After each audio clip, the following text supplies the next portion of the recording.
بسم الله الرحمن الرحيم وبه نستعين. السلام عليكم ورحمة الله تعالى وبركاته. Today is Thursday, the 27th of June 2024. So far, we have covered almost all the chapters of the divine principle from an Islamic perspective. And today we are delving to the final lecture in this series of the Islamic perspective on the divine principle. We will continue, of course, talking about the second advent of the Messiah. As we have explained, the Messiah is the new Adam and the new Eve. And we have explained that the time for the coming of the Messiah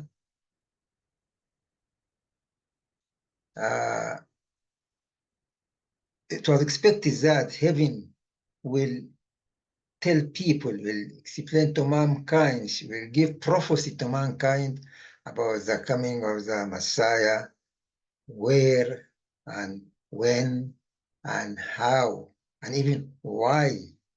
This already, all these were explained actually in the Bible and in the Quran. And we have explained that when God created man, before he creating man, he informed the angels.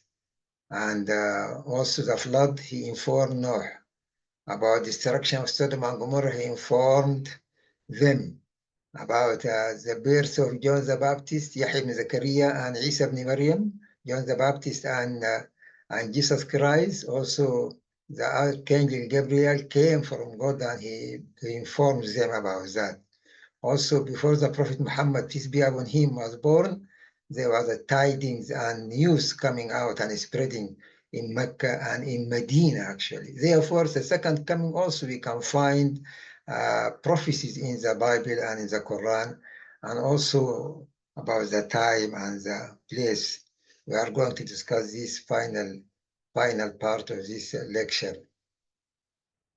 So, Allah really reveals his essential events in advance, as we have explained just now.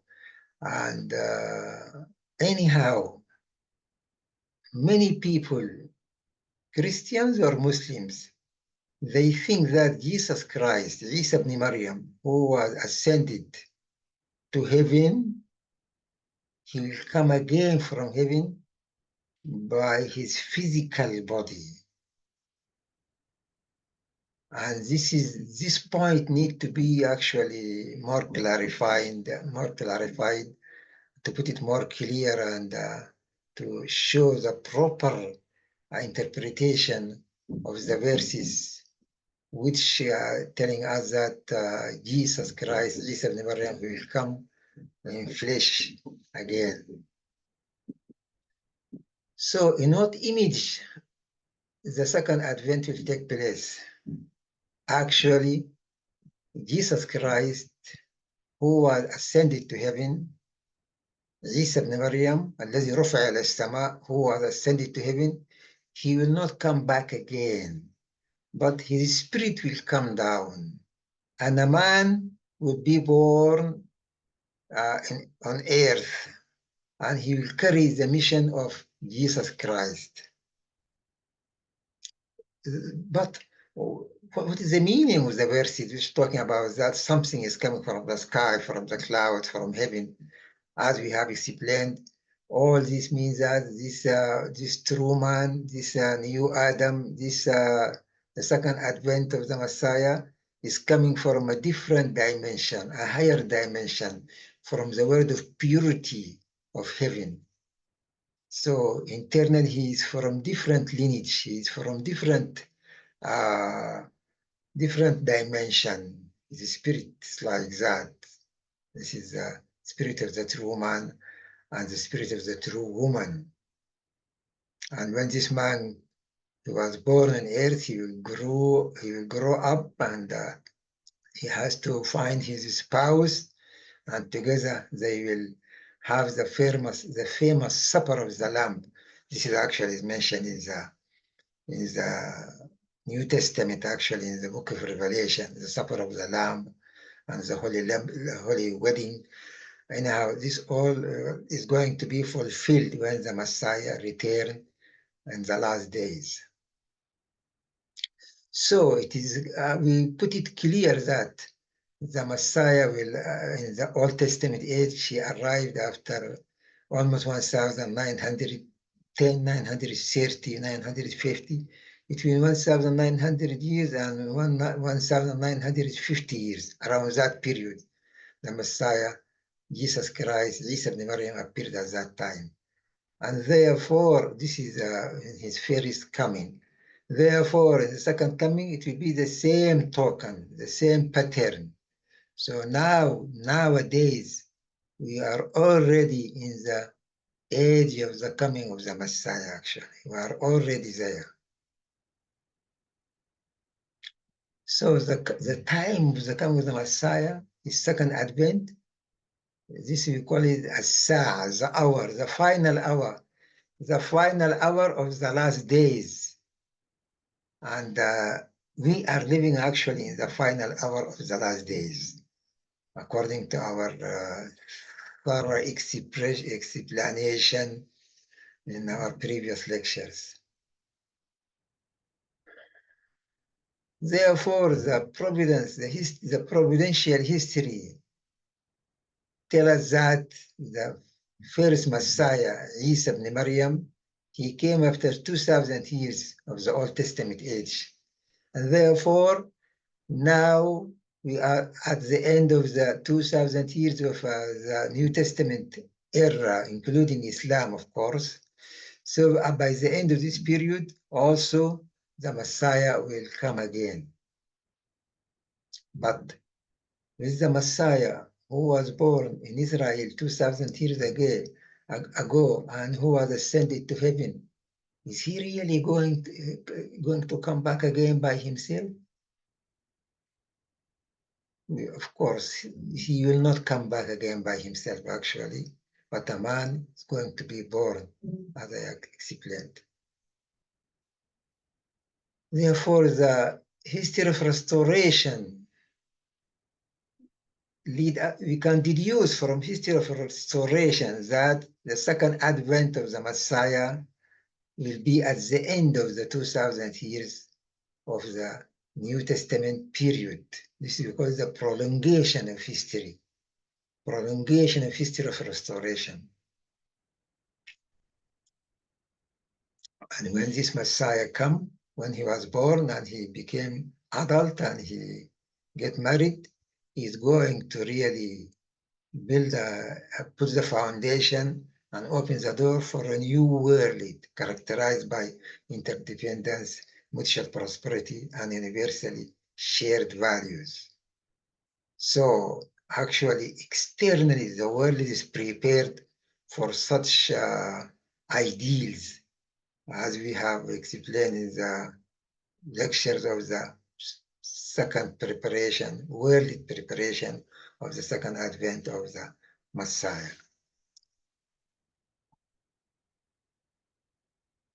So we can notice our times today is quite similar to the time of the advent of Jesus, of Isa ibn Maryam, first advent of the Messiah 2,000 years ago. That time is similar to our times.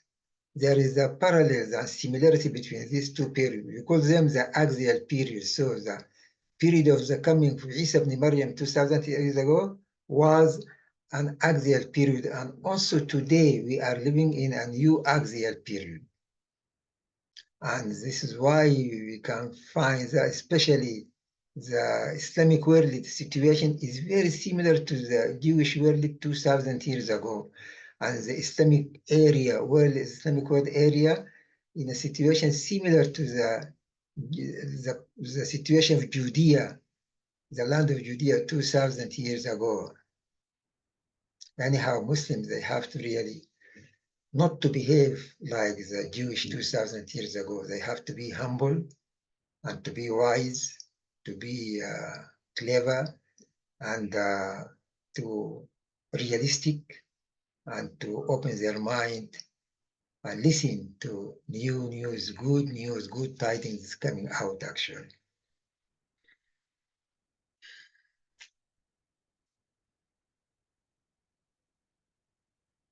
Therefore, people have to respond in a positive way to the Messiah. They shouldn't respond in a similar way uh, 2,000 years ago, because Israelites 2,000 years ago, they missed the point as they made a grave, serious mistake.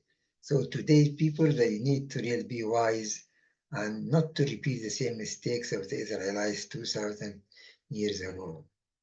So let us go to look, where will the Messiah come?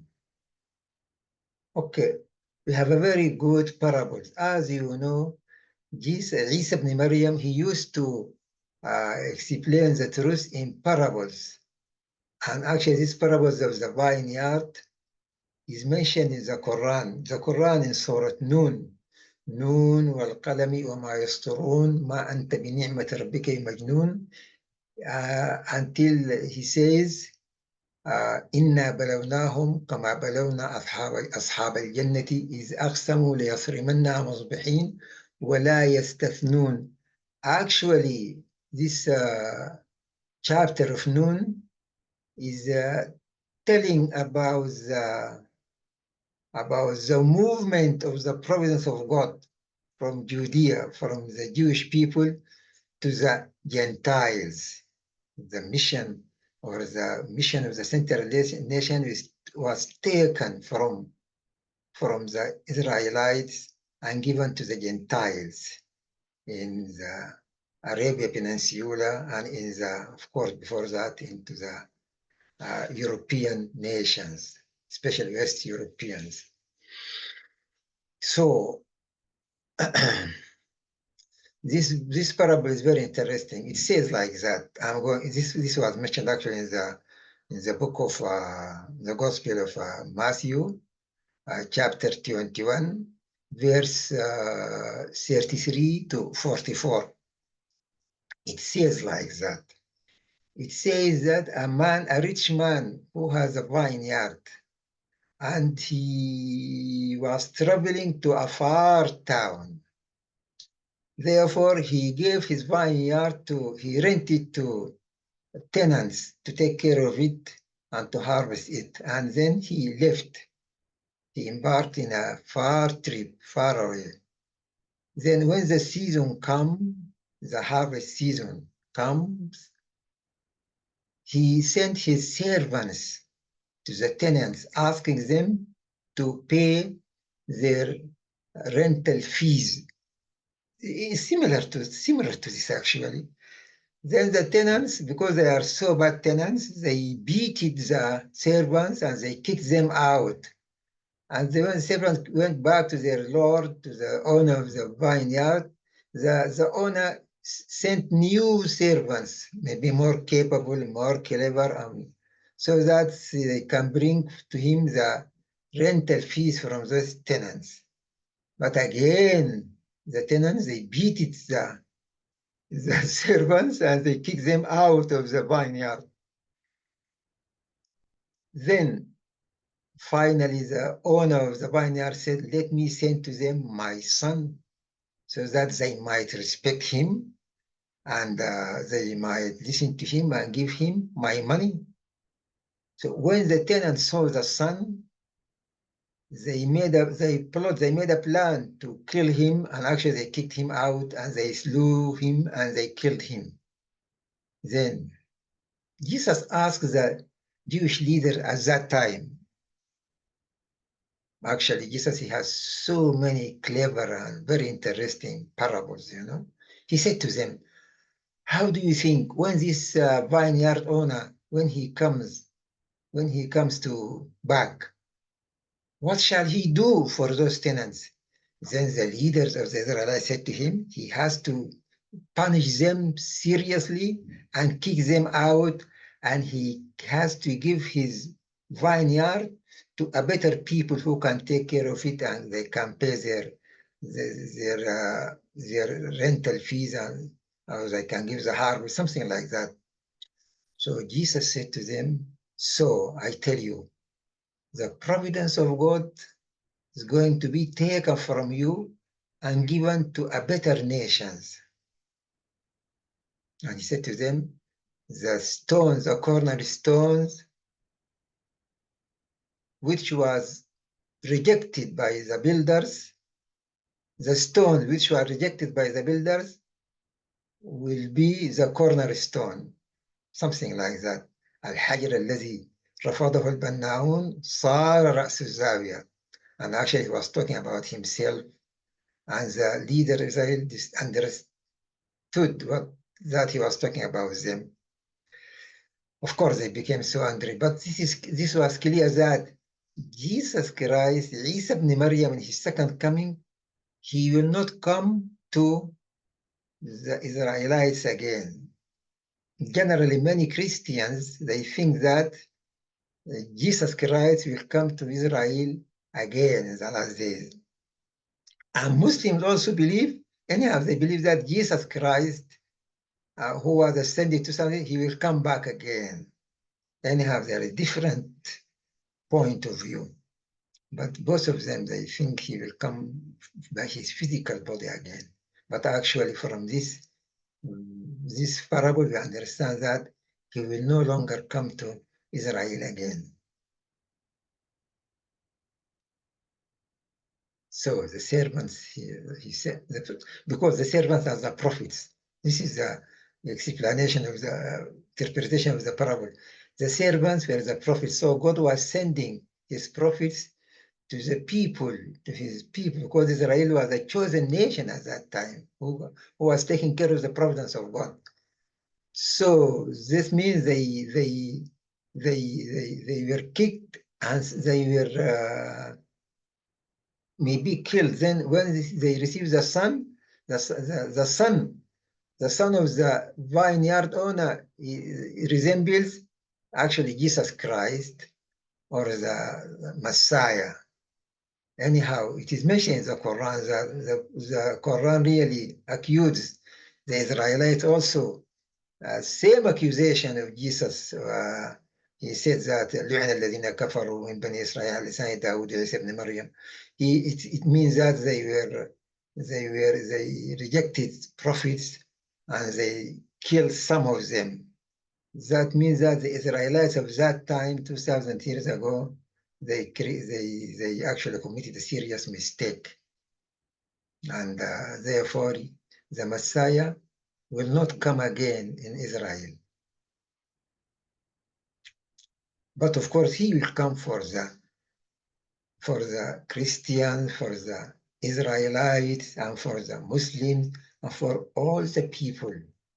Because at the second time, all the nations, the Jewish, the Muslims, the Christians, the Buddhists, the Hindus, the Taoists, all of them, the Confucianists, all of them will be ready to receive the Messiah in his second coming. And the door is open to all of them to join the new providence.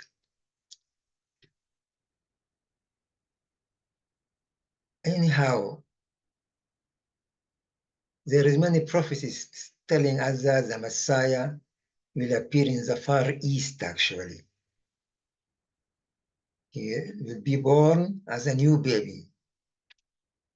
Because it is very simple. Why? Because even the Quran says that if there are angels walking in this earth, then the providence of God will send for them an angel to teach them and educate them and guide them. He's not going to send for them a being from a different world.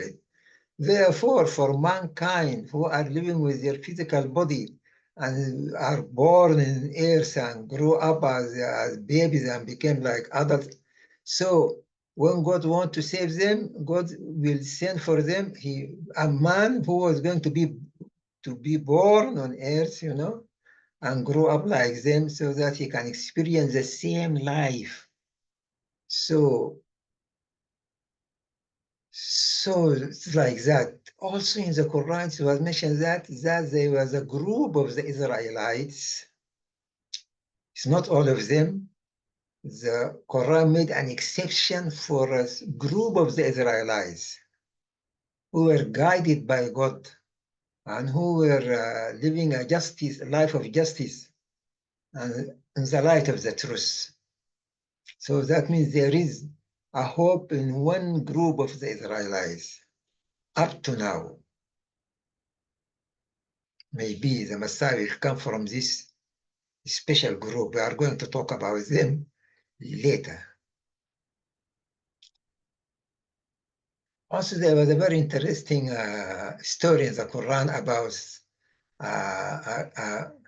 a human being, or about something called Zulqarnain. A being who was traveling to the setting of the sun far west, and then he was traveling to the rising of the sun far east, and something like that. So setting of the sun, this is going to the far west, Western Europe and to America. And then coming to the rising of the sun, this is coming to the far east, to Japan and to Korea and Japan. You can interpret it like that. Of course, people, they have different interpretation, and they are saying that this is, as talking about Alexander the Great. It's just, I don't think it's like that, because all these prophecies are like educational and spiritual. They have spiritual meaning. But general people, they interpret them externally, physically. So the providence of God moved from the area of the Middle East, moved to Europe, to Rome, and went to Western Europe, and went to England. From England, it went to America. So it's moving west. It is moving west and moving more west until it came to Japan and Korea. Then it's moving west, but suddenly it was moving to the far east, coming from there to Japan and Korea. Korea and Japan, they are over China, behind China. It's very interesting so far. Look at the Middle East, it's here somewhere. So there was a verse in the Quran saying that a group or a tribe of the Israelites, God opened for them a way, and they migrated from Israel, from Middle East, and they migrated far away. They went behind China, over China.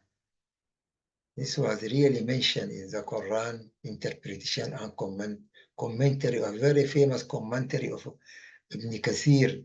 This is the second authentic commentary of the Quran, historical second to the Quran. It is just the second to At-Tabari commentary. And maybe also it is mentioned in At-Tabari. I don't know, it may be. So even in the New Testament, in the book of Revelation, it was mentioned that, I think in Revelation 7, chapter 7 and verses 2 to 4, it says that the angel of God will come from the east, carrying the seal of heaven, So that means something is going to take place in the far east. حيث تكون الجثة تجتمع النسور. Where you find the carcass, you will find the eagles or the predators, So that means the Far East, something is going there in the Far East. This is the reason for the growing and development, of the countries and nations of the Far East. So the new truth will come out from the Far East and is going to spread worldwide to the whole world. So we are living in a time of such revelation and such revealing a new truth, exposition of new truth, where religion and science can unite, East and West can unite, and spirit world and physical world can unite. Because through development of science, then religion and science can unite. And when religion and science unite, then East and West can unite, because the East represents the religious religion, and the West represents sciences and physical knowledge. And then on that foundation, the spirit world it is going to be united with the physical world. And this is really this is like the final hour when the spirit world is united with the physical world. This will be like a resurrection day, like a new day, Yom al-Akhir will take place, and people will enter a new dimension of existential awareness or consciousness. So this was going to be opened by the Messiah in his second coming. So the chosen nation, where the Messiah is going to be born actually, it is in Korea, because in Korea there is many prophecies about the second coming of the Messiah. They have many prophecies, more than any other country, that the Messiah will come from Korea. Actually, Tagore, the poet of the Indian poet, he says that surely God will give Korea a son, and heaven will give Korea a son of God, something like that. And the Korean people, actually, the Korean and the Japanese, there is a belief in Korea and Japan that their descendant came from, their first early descendants, they came from the Middle East, actually. I heard about that in Korea and in Japan. They think their first early ancestor came from the Middle East.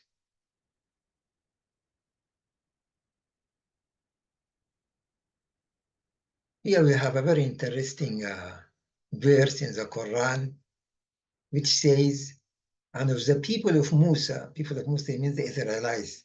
From those people, from the Israelites, there is a good nation, a good group of people who are guided by God and by his truth. Ibn Abbas is the most famous interpreter of the Quran, and he's a cousin of the Prophet Muhammad, and he's a forefather of the Abbasid dynasty. So Ibn Abbas, he inherited the how to say, he inherited the kingdom of Islam, actually. So this man, he is a cousin of the Prophet Muhammad, and he said, interpreting this verse, this is very important verse, he said that this group of people are one of the Israelite tribes. When the Israelites was corrupted, when Israel was corrupted and went astray, they asked God, they prayed to God to save them. And it says that Allah took them to very far place over China.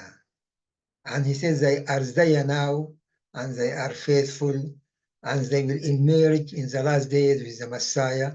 Amazing. This is an amazing revelation.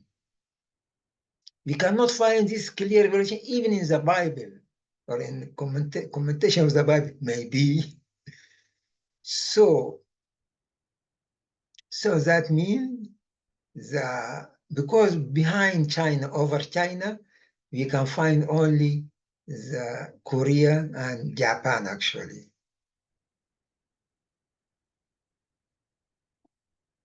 So, and actually we can have some hints on this point, because this lineage of Ibrahim, Ishaq, and Yaqub, and the lineage for the coming of the Messiah actually moved from Israel. I think this took place at the end of the divided kingdom. long time ago, almost 900 years BC, this story took place. A group, one clan of Israelites was taken so far across Asia to Korea and Japan. And actually, we can understand that some Christian church actually went to China a long time ago, 635 AD. And this is why we can say the emergence of Islam, because Islam emerged 622. The emergence of Islam also is part of the preparation for the first attempt of the coming of the Messiah. Anyhow, we can see that as they said, generally said, Dan tribe, one of the 12 tribes of Israel was called Dan. So they say generally people believe that this Dan tribe was moved by God from the Middle East, from the area of Judea and Israel to the Far East, over China to Korea and Japan. Therefore, we can understand the appearance of Confucianism, Buddhism, and Judaism, of course, and Christian, especially Confucianism, Buddhism, and Islam, especially this were really a kind of preparation for the first, of course, Buddhism and Confucianism for the first coming, the second attempt, and of course, also they participate in the first attempt for the second coming. There is so many attempts because there was an attempt 920 years before BC, and then the second attempt took place and it was realized in the zero, of course, at the point zero of the New Testament. And also there is another attempt which could have took place almost 1,000 years ago, but it didn't take place. And nowadays, after 2,000 years, after the ascension of Jesus Christ, now we are in the end of the 2000, and this is the time of the second attempt. And of course, this time it is going to be realized and it is going to be victorious.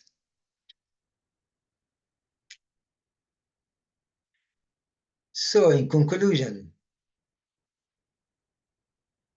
finally, the providence of God is leading us to one family under God. As the Quran have mentioned, O mankind, surely we created you of male and female, and you have made you races and tribes that you may get mutually acquainted. يا أيها الناس إنا خلقناكم من ذكر وأنثى وجعلناكم شعوبا وقبائل لتعارفوا إن أكرمكم عند الله أتقاكم إن الله عليم خبير.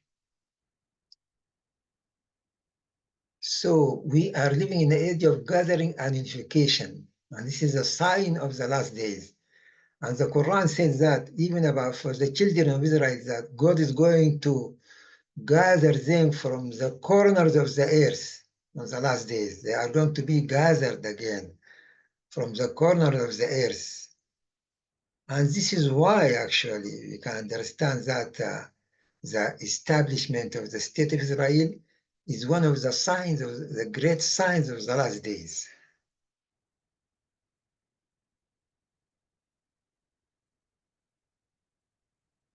So,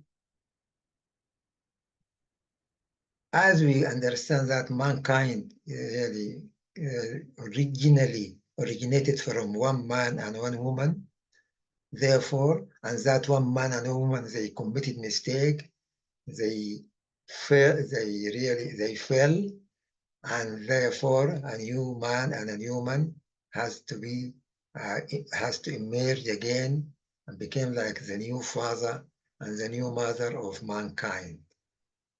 Therefore, then on that foundation, a united culture is going to be created, and also mankind has to unite their language we need to make a common united language for mankind, because the division of language was a result of the fall of man, as it was mentioned in the Bible, the Babylonian Tower, famous story.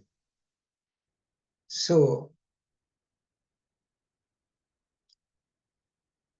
so all the world now actually is waiting for the coming of the Messiah. And the whole world actually now in progress and development of science and technology and mass communication and social media communication and all kind of also transportation development. And it's really the world now in the best way for the great unity. And this is the providence of Allah actually. And this really can enhance the correlations and natural, to build a natural diversity with a unity. We are going to be united, though we are in a diverse situation, we have diverse cultures, but this diversity cannot hinder our unity. So we are going to be united as one man, one humankind family under one God, one truth, and one human family. Therefore, Muslims also, more than any nation in the past, Muslims, they need honesty and they need to practice self-criticism, to be more rational and more humble and more wise and more realistic, so that they can understand Islam in a better way and they can look around for a new understanding and a new uh, exposition of the truth, so that this can really open the door for the Islamic world to join in a heavenly providence which is heading toward Allah subhanahu wa ta'ala. We can really follow his guidance and follow the light of that new truth. On that foundation, we can realize the values of love, of the true love, true life, and life of truth and freedom. Therefore, we can realize to become a good nation, and there be a nation of you who call to charity and command beneficence and forbid anathema.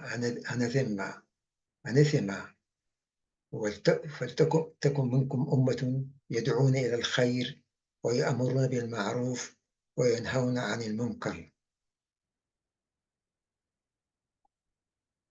Okay, thank you so much. Now we came to our conclusion of our final lecture, and we pray that and we ask God to really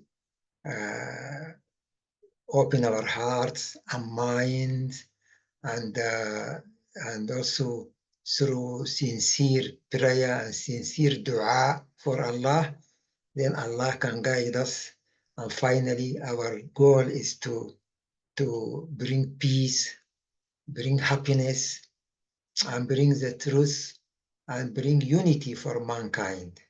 So let us all work together and pray together for this goal. Assalamu alaikum wa rahmatullahi ta'ala wa barakatuh.